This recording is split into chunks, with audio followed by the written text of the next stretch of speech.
كيف تحصل على 57 ألف جنيه من البنك الأهلي وبنك مصر أعلى عائد من البنوك المصرية؟ تعال نشوف التفاصيل، بس قبل ما نبدأ الفيديو يا ريت تدعمنا بلايك للفيديو وتشترك في القناة وتفعل الجرس عشان يوصلك مننا كل جديد. ما تنساش تاخد جولة في القناة فيها كل ما يخص البنوك واستثمار أموالك أفضل استثمار. هتلاقي أسفل الفيديو في أول تعليق وبعد اللايك والاشتراك في القناة.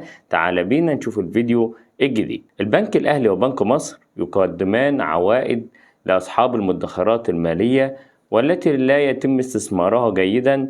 هناك طرق كتير بالبنوك المصرية وخاصة في البنك الأهلي وبنك مصر لاستغلال هذه الأموال والحصول على عائد مادي، إما شهري أو سنوي أو في نهاية المدة. فهناك طرق مثل أسهل طريقة وهو المتداول هي الشهادات بعوائد مرتفعة، وأيضا أذون الخزانة التي تصدر بين البنك الأهلي وبنك مصر عن البنك المركزي بأعلى عائد. ولكن الكثير من العملاء يحبون الشهادات وخصوصا الشهادات الشهرية، وذلك لاعتمادهم عليها في تحسين أحوالهم المعيشية الشهرية. والبنك الأهلي وبنك مصر يطلقان أعلى الشهادات بعد ارتفاع أسعار الفايدة.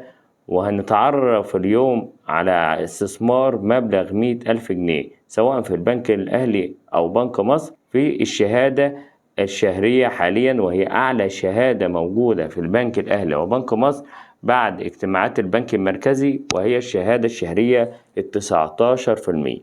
هتحصل على كام من المبلغ؟ 100 ألف جنيه. 100 ألف جنيه في 19%، وهي شهادة 3 سنوات، بتساوي 19 ألف جنيه سنويا. هتاخد كام شهريا؟ هاخد 19 ألف جنيه هقسمهم على 12 شهر هيدوني 1583 جنيه كل شهر هينزلولي في الحساب بتاعي. أما في نهاية ال3 سنوات هكون حصلت على كام؟ ال19 ألف جنيه لو ضربتهم في ال3 سنوات هيدولك 57 ألف جنيه، وهو حاليا يعتبر أفضل عائد بالبنك الأهلي وبنك مصر. وانتظروا مننا التقرير القادم هام جدا عن الشهادات. فتنساش مشاركة الفيديو والاشتراك في القناة وتفعيل الجرس واللايك للفيديو عشان يظهرك الفيديو القادم هام جدا.